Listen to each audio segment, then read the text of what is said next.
What's up, guys? Have you ever wondered why Easter is not as widely celebrated in just regular society as Easter is? And by this, I mean, when was the last time you watched an Easter movie or listened to an album of Easter songs? Well, that is the topic for today's video, and it's actually a pretty interesting one. I've got a Vox article on my tablet in front of me, and the link is in the description down below if you would just prefer to read it yourself. But yeah, let's get straight into this, because as I said, it's a very interesting subject. So it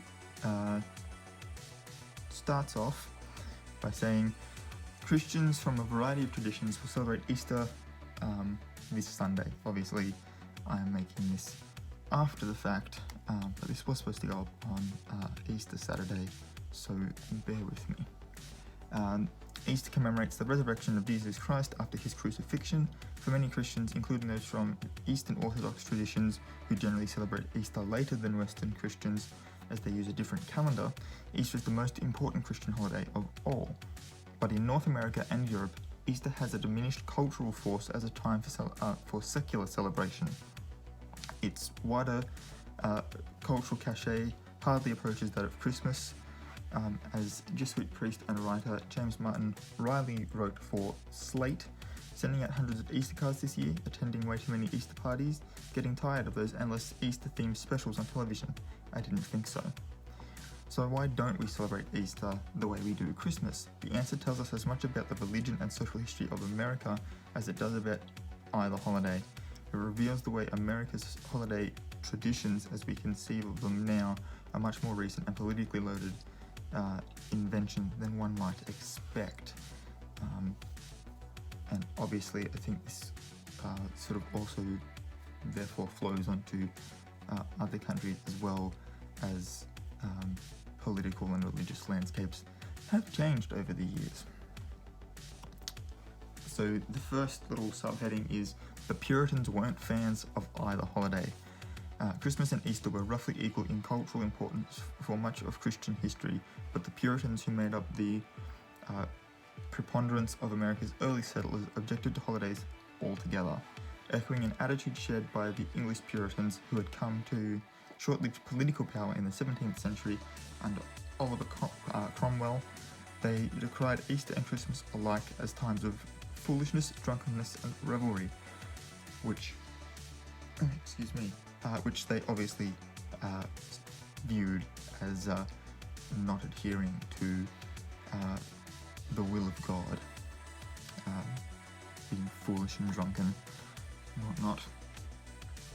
Cotton Mather, among the most notable New England preachers, lamented how the Feast of Christ's Nativity is spent in revelling, dicing, carding, masking, and in all licentious liberty, by mad mirth, by long eating, by hard drinking, by lewd gaming, by rude revelling.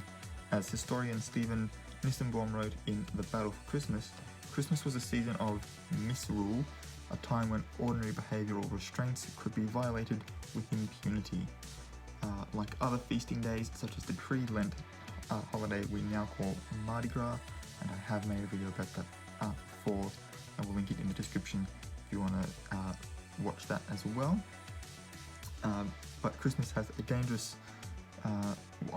Christmas was a dangerous time in which social codes could be violated and social hierarchies upended. Among the practices Puritans objected to was the popularity of the Lord of Misrule, a commoner allowed to preside as king over the festivities in noble houses for the day. The very nature of having a holiday, furthermore, was seen as problematic. Rather, the Puritans argued singling out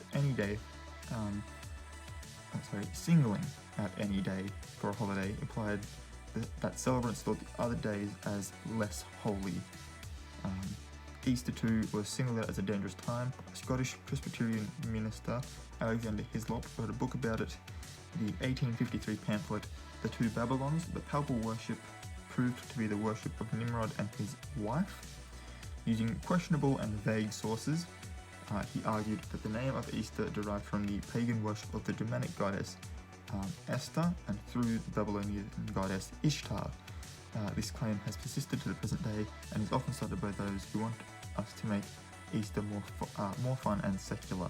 Still, the evidence for the existence of Esther in any mythological system, a single paragraph in the work of an English monk writing centuries later, let alone any religious links between Esther and Easter, is scant at best.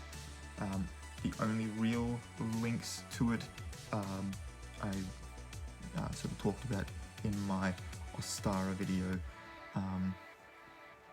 which is more of a celebration of the spring equinox in the northern hemisphere, and so obviously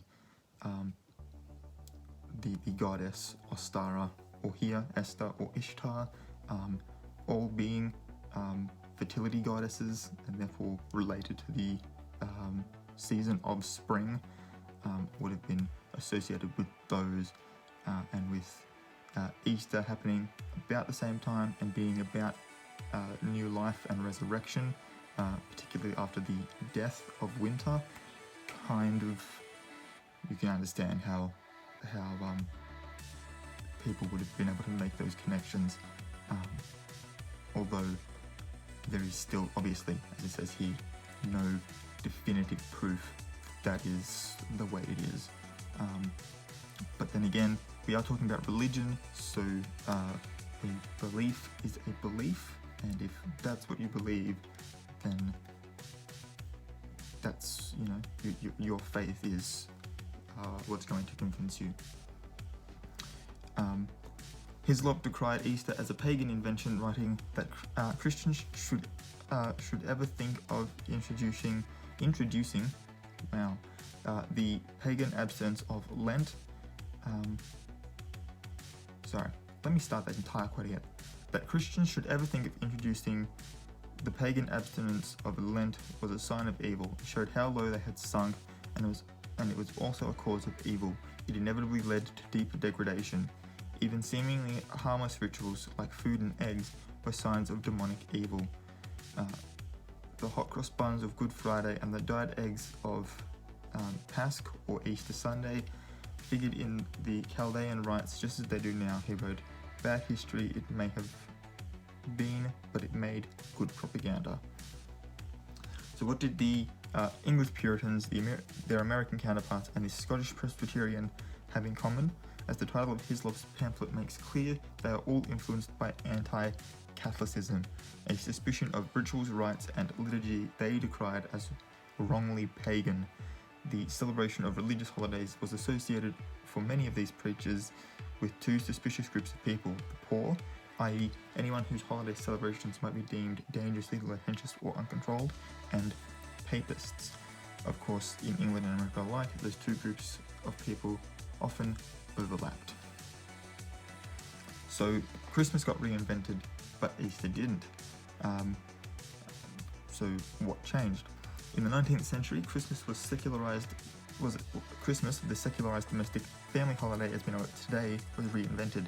In his book, Nissenbaum goes into detail about the cultural creation of Christmas as a bourgeoisie, civilized, traditional holiday in the English-speaking world. Christmas, Nissenbaum argues, came to be identified with the preservation and celebration of childhood. Childhood itself was, of course, a relatively new concept, one linked to the rise of a growing, prosperous middle class in an increasingly industrialized society in which child labor was, at least for the bourgeoisie, no longer a necessity. Popular writers helped create a new, tamer model of Christmas. Washington Irving's 1822 Bracebridge Hall stories, which referenced ancient Christmas traditions that were in fact Irving's own invention. Clement Clark Moore's 1822 poem The Night Before Christmas, and of course Charles Dickens' 1843 A Christmas Carol. Nearly everything we know about Christmas, from the modern image of Santa Claus to the Christmas tree, derives from the 19th century specifically. Protestant sources who redeemed Christmas by rendering an appropriate bourgeoisie family holiday. And yeah, again, the image of Santa Claus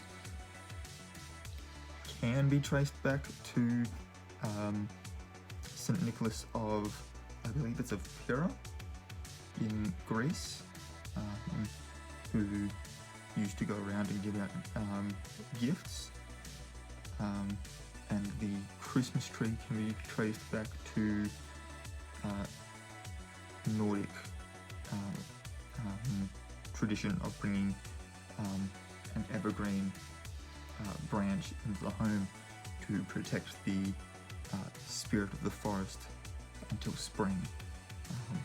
Obviously, being an evergreen, it's going to survive anyway, but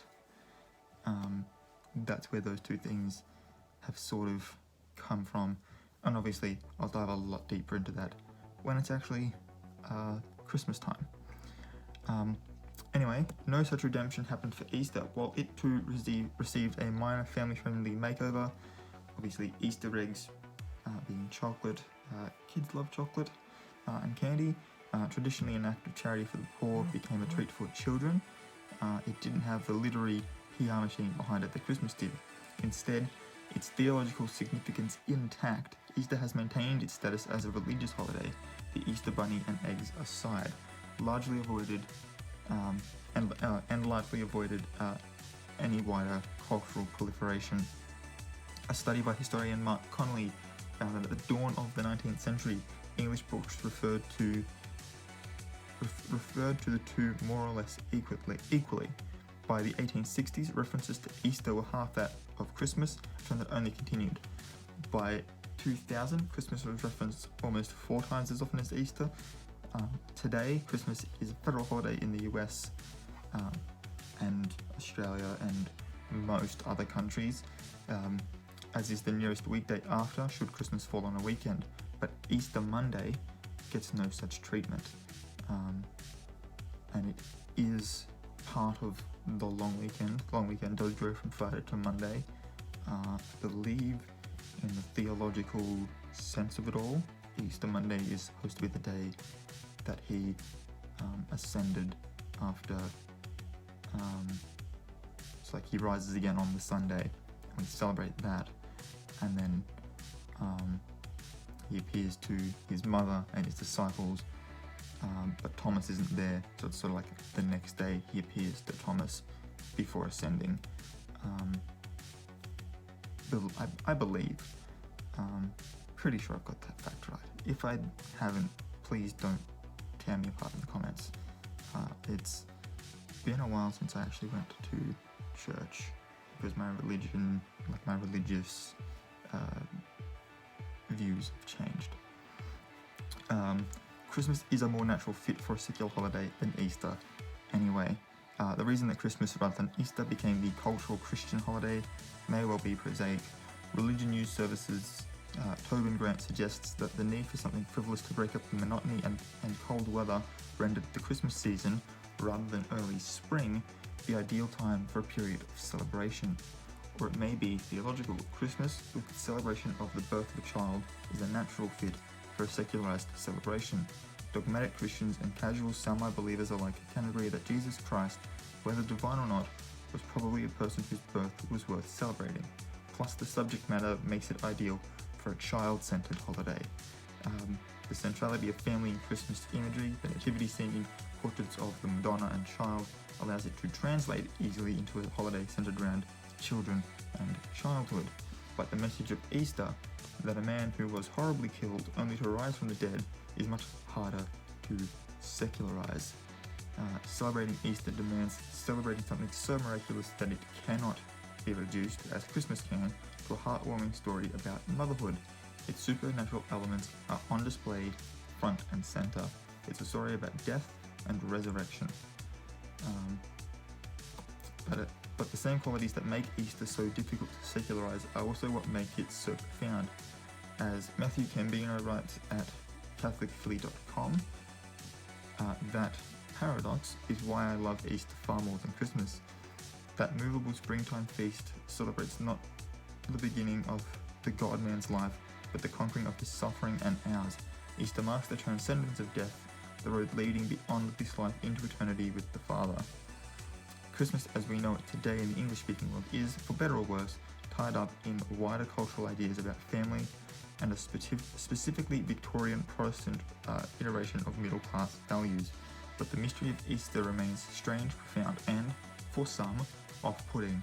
But as the debate over the meaning of Christmas rages on, it's nice to have one holiday at least where the meaning is clear. So yeah, I hope you found this particular topic as interesting as I did. If you did, please give this video a big thumbs up. If you haven't already, also hit the subscribe button and the notification bell as well, especially if you want to see more videos from me and be notified when I upload new ones. Again, links in the description below, and until next time guys, keep your heads screwed on.